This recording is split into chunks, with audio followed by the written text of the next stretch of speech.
Trump apertou o cerco. Bukele entrou em cena e Maduro está cada vez mais encurralado. O trem de Araguá virou alvo internacional e agora até a Chevron entrou na mira. A guerra contra o regime venezuelano ganhou um novo capítulo e você vai entender tudo agora. Por isso fique até o final deste vídeo.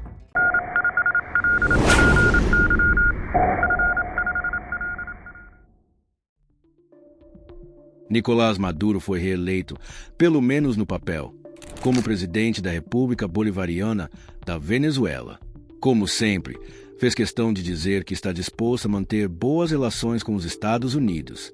Mas o que ele não contava era que, do outro lado, agora tem Donald Trump, e Trump não é dado a diplomacias vazias. Quando ele diz que vai fazer algo, é melhor todo mundo se preparar, porque ele faz. Maduro ainda tenta posar de resistente, mas a verdade é que o relógio está correndo e a ampulheta do seu regime está virando. A maioria dos venezuelanos quer mudança, e desta vez o inimigo não é imaginário, é real, poderoso e está cada vez mais impaciente. O estupim foi aceso. No mês passado, os Estados Unidos não apenas reconheceram o trem de Araguá como uma gangue violenta. Eles foram além. Decretaram que essa organização criminosa venezuelana é oficialmente um grupo terrorista internacional. Uma gangue comparável aos piores cartéis do México, agora colocada na lista negra de Washington. Enquanto isso, Maduro continua com seu discurso reciclado sobre uma economia soberana e riqueza para o povo, ou como os venezuelanos bem sabem, o famoso bilulo que nunca chega ao povo, mas sempre pinga nas mãos do regime. Mas Trump não está de brincadeira. Ele resgatou uma arma jurídica antiga e poderosa, a Lei de 1798, usada em tempos de crise para combater ameaças ao país. E pela primeira vez na história, o nome de Nicolás Maduro foi oficialmente vinculado ao terrorismo internacional. Trump não mediu palavras, declarou guerra ao regime de Maduro. Não uma guerra simbólica, mas uma ofensiva direta. Em uma ordem presidencial sem precedentes, todos os membros do trem de Araguá que estiverem nos Estados Unidos há mais de 14 anos e sem cidadania serão considerados inimigos estrangeiros e deportados imediatamente. Nada de julgamento, nada de trâmites demorados. É porta para fora. A Interpol confirmou que muitos já sabiam, mas poucos tinham coragem de dizer. O trem de Araguá está infiltrando criminosos entre os imigrantes, usando o fluxo migratório como cavalo de Troia para espalhar terror e violência nos Estados Unidos. E Trump, como sempre, disse exatamente o que ninguém teve coragem de dizer. Acabou. Não permitiremos que gangues criminosas estrangeiras usem nossas fronteiras para nos invadir por dentro. A Casa Branca foi mais longe e escancarou o esquema. O trem de Araguá atua lado a lado com o cartel de Los Soles, uma organização narcoterrorista comandada e financiada pelo próprio Maduro. É isso mesmo. O ditador não só protege criminosos, ele lidera uma aliança entre máfias e cartéis para desestabilizar as democracias do continente. E não para por aí. O plano é ainda mais ousado. Usar a imigração em massa como arma de guerra, transformar o tráfico de drogas e munição, e transformar os Estados Unidos em campo de batalha de uma invasão silenciosa. Uma guerra híbrida, onde um Estado disfarçado de governo coopera com criminosos para lançar ataques predatórios à soberania americana. Em outras palavras, Maduro não governa um país, ele chefia um cartel com fachada de Estado. E, diante disso, Trump deixou claro, não haverá piedade. Já deixou avisado que novas ações estão em curso e que o trem de Araguá, por ele, será tratado como a pior gangue criminosa do planeta, o que, aliás, não parece nenhum exagero. A guerra foi declarada. A contagem regressiva começou. E, desta vez, Maduro não está enfrentando apenas sanções, está enfrentando Trump. O trem de Araguá não é uma gangue qualquer, é uma máquina de violência, um monstro fabricado no coração da Venezuela, que espalha terror por onde passa. São criminosos tão brutais que até os cartéis mexicanos parecem amadores perto deles. Durante anos, ninguém quis tocar nesse vespeiro, mas agora o problema explodiu nas mãos do Ocidente. E Trump decidiu. Chega de fingir que isso é só um problema latino-americano, essa guerra é também dos Estados Unidos. Quer um exemplo do nível de brutalidade? No Colorado, o trem de Araguá literalmente tomou setores inteiros, dominando imóveis como se fossem donos do pedaço. Nada de financiamento, nada de leis. Eles simplesmente ocupavam prédios, como se o Estado americano fosse um bairro abandonado de Caracas. E quando o cidadão comum teve a coragem de denunciá-los à polícia, a resposta veio no estilo Maduro. Cortaram o dedo do denunciante e disseram que, da próxima vez, seria a cabeça. Isso não é ficção. Isso está acontecendo agora, em solo americano. A situação chegou a um ponto tão grave que nem mesmo os Estados Unidos querem deportar esses criminosos. O medo é que, ao voltarem, voltem ainda mais violentos, mais treinados, mais sedentos de sangue. A ordem agora é simples: cadeia neles e longe da sociedade. Para sempre. Mas como sempre, Maduro vestiu o figurino do coitadinho perseguido, dizendo que tudo isso é uma criminalização infame da imigração venezuelana. Ele insiste no velho discurso: culpar os Estados Unidos por tudo, até pelos crimes das gangues que ele próprio criou, financiou e armou. Enquanto Maduro chora diante das câmeras, Trump age. E mais uma vez, quem entrou em campo foi o Salvador, sob a liderança implacável de Nayib Bukele, que não pensa duas vezes quando o assunto é segurança.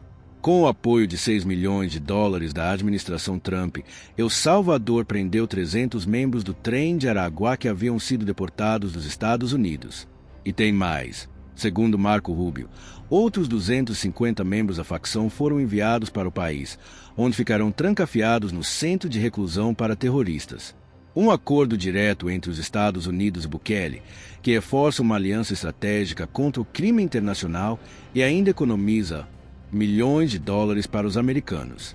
Bukele confirmou tudo em sua conta oficial, dizendo que 238 criminosos já chegaram a El Salvador e foram imediatamente levados para o presídio, onde ficarão pelo menos um ano.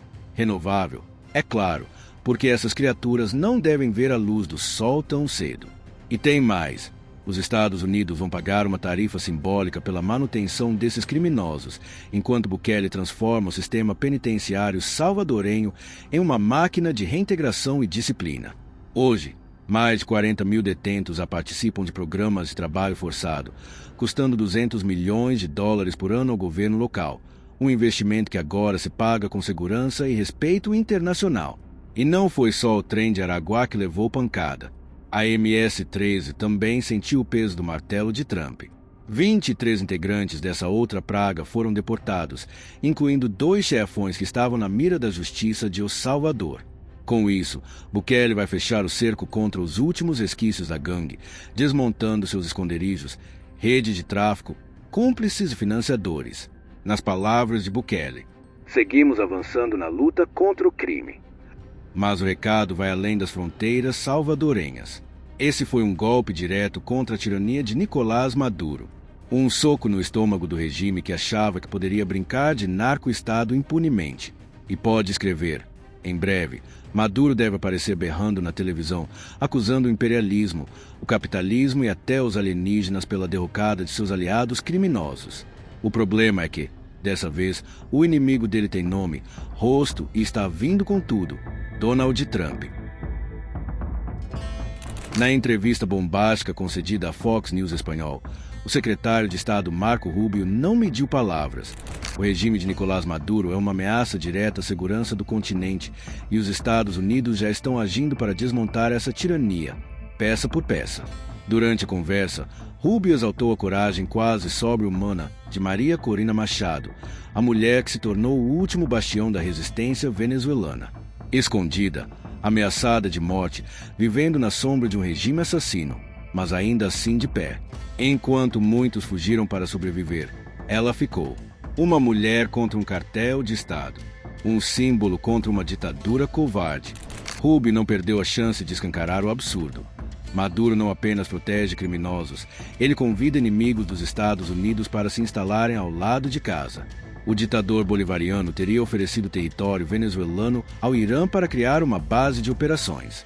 Isso mesmo, uma base iraniana a poucos quilômetros da fronteira americana. E como se isso não bastasse, o regime ainda teve a ousadia de ameaçar um navio petroleiro americano que operava legalmente em águas da Guiana. Um ato que, em qualquer outro tempo, seria considerado casus belli. Mas o veneno do regime não para nas fronteiras. Segundo Rubio, Maduro está exportando criminosos como se fossem refugiados, promovendo uma verdadeira migração de gangues. Milhares de membros do Trem de Aragua foram enviados aos Estados Unidos, infiltrados no meio da crise migratória. Uma tática de guerra silenciosa, mas mortal. E quando Washington exigiu que a Venezuela aceitasse a devolução desses criminosos, a resposta foi um tapa na cara. Apenas 2 voos foram aceitos, com menos de 200 deportados. Depois disso, Maduro simplesmente cruzou os braços e fingiu que não era com ele. Mas agora a paciência americana acabou. Trump puxou o freio de emergência. Concessões econômicas bilionárias, oferecidas por Joe Biden como quem joga fichas num cassino diplomático, foram canceladas. Sem conversa, sem negociação. Rubio foi direto como um míssil. Trump jamais permitirá que o Irã instale uma base militar no nosso hemisfério. Nem na Venezuela, nem em lugar nenhum. A entrevista também desmontou a farsa eleitoral venezuelana. Segundo Rubio, a oposição venceu. Ponto. Mas foi impedida de assumir por fraudes, manobras sujas e a já conhecida arma dos ditadores, o lawfare, o uso de leis manipuladas para destruir adversários. Maduro fez com Maria Corina o que regimes totalitários fazem com quem ameaça o trono. Silenciou a força. A mensagem final de Rubio foi um recado direto ao ditador venezuelano. Os Estados Unidos não vão tolerar esse teatro criminoso. A era da impunidade acabou. A pergunta que não quer calar: Maduro vai renunciar nos próximos 4 anos? Seu regime consolidou o controle absoluto da Venezuela, apoiado por cartéis do narcotráfico e grupos paramilitares que espalham instabilidade não só dentro do país, mas também na Colômbia e em toda a região. Além disso, sua aliança com o Irã fortalece ainda mais sua presença na América Latina, criando um ambiente de influência externa cada vez mais preocupante.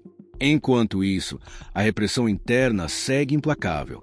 O governo de Maduro prende, exila e silencia opositores, forçando milhões de venezuelanos a deixar o país. Qualquer um que se coloque contra o regime é perseguido, preso ou simplesmente desaparece. A única solução legítima para a crise venezuelana seria uma eleição democrática e transparente com observação internacional. Mas todos sabem que Maduro nunca poderia vencer um pleito justo e ele próprio tem plena consciência disso. Por isso, manipulou o processo eleitoral para se manter no poder. Diante desse cenário, a posição dos Estados Unidos é clara.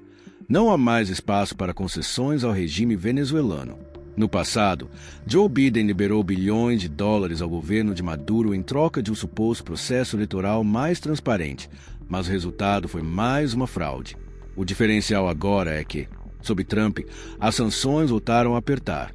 Outro duro golpe contra o Trem de Aragua e contra o próprio Maduro veio da Colômbia, onde as autoridades confiscaram mais de 4,3 milhões de dólares pertencentes a Tono, um dos principais financiadores do criminoso Ninho Guerreiro, líder da organização.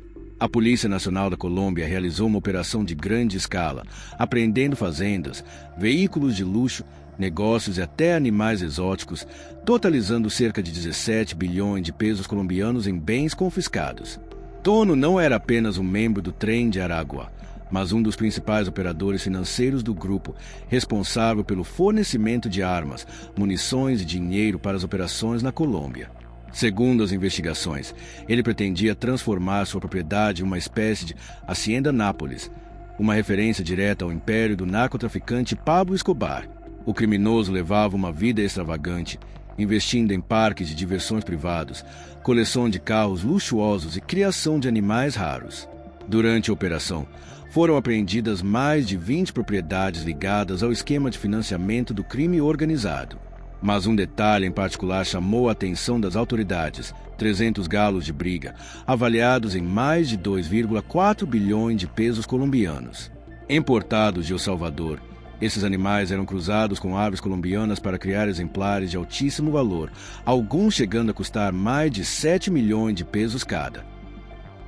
Com o objetivo de fortalecer as finanças do Trem de Aragua, o criminoso conhecido como Tono construiu uma rede com pelo menos 20 laranjas para esconder seus bens e movimentações legais. Durante as operações de confisco, a maioria das propriedades era administrada por venezuelanos, o que reforça os vínculos cada vez mais evidentes entre a rede criminosa e a influência do regime de Nicolás Maduro fora das fronteiras da Venezuela. Além de atuar como um dos principais financiadores da organização, Tono também era responsável por rotas de tráfico de cocaína com destino à Europa, utilizando trajetos que incluíam a Colômbia, Venezuela e o Oceano Pacífico. Os entorpecentes eram enviados para países como Inglaterra, Espanha e França. Atualmente, ele possui um pedido de extradição pendente e novas diligências já estão sendo planejadas, mas 20 bens ligados a ele devem ser alvo de apreensão em breve. Desde o início do ano, o trem de Araguá tem perdido força. Os Estados Unidos intensificaram a captura de membros da facção, tanto dentro do país quanto na Colômbia. Agora, os principais líderes também estão sendo identificados e presos, em uma ofensiva coordenada que tem pressionado a organização de todos os lados. Na última sexta-feira, uma declaração importante chamou a atenção. Maria Corina Machado agradeceu publicamente aos países do G7 por condenarem a repressão política na Venezuela e reconhecerem a legitimidade do processo eleitoral de 28 de julho. Segundo ela, a maioria dos venezuelanos anseia por uma transição democrática e esse apoio internacional é fundamental para que isso se concretize. Em sua publicação oficial, Maria Corina afirmou: "Agradecemos aos chanceleres do G7 reunidos no Canadá pela posição clara contra a crueldade do regime de Maduro, que mantém mais de 1.000 presos políticos na Venezuela, e pelo reconhecimento da soberania do processo eleitoral de 28 de julho. Na nota conjunta, Canadá, França, Alemanha, Itália, Japão, Reino Unido e Estados Unidos reforçaram o apelo pela democracia venezuelana, condenando a repressão contínua, a perseguição a opositores e as prisões arbitrárias. A posição do G7 evidencia que o regime de Maduro está cada vez mais isolado internacionalmente. Um vídeo recente da jornalista Jéssica Valenila, que chama atenção para o uso dos recursos financeiros do regime venezuelano. Em uma declaração pública, Nicolás Maduro reconheceu que os fundos da Chevron, obtidos por meio de uma licença que, supostamente, não geraria repasses ao governo, foram sim utilizados pelo regime, contrariando a versão oficial. Segundo Maduro, esses recursos foram usados para melhorar serviços públicos na Venezuela. Ele afirmou: "Esses recursos foram utilizados para escolas, universidades, praças públicas, moradias, saúde e educação. Cada centavo foi multiplicado por 10 para o benefício dos trabalhadores e pensionistas." No entanto, os dados oficiais mostram uma realidade diferente. Desde março de 2022, o salário mínimo no país não sofreu reajuste e milhões de trabalhadores continuam em situação de extrema precariedade. Mesmo assim, o governo segue defendendo a ideia de que está construindo uma economia soberana e autossustentável, um discurso que se repete há anos, sem mudanças concretas. Maduro afirma que pretende gerar mais riqueza monetária, ou bilulo, como ele mesmo diz. Mas enquanto isso, a população enfrenta a inflação, escassez, repressão e falta de perspectivas. Esse é o retrato de um país governado não com foco no povo, mas na manutenção do poder e no favorecimento de uma elite política e criminosa. A Venezuela segue esperando por mudanças e o mundo segue observando. Agora temos um recado importante. Se você quer continuar acompanhando essas análises e se aprofundar ainda mais nesse tema, torne-se membro do canal. Clique no botão Seja Membro ou no primeiro link do comentário fixado e tenha acesso a conteúdos exclusivos. E não esqueça de curtir, comentar e compartilhar muito este vídeo, porque isso ajuda na entrega para mais pessoas. Se inscreva no canal e ative o sino de notificações para não perder as próximas atualizações. E agora, não saia daqui. Assista ao próximo vídeo sobre as ameaças de Maduro contra os Estados Unidos. É só clicar no vídeo que aparece na tela. Até a próxima!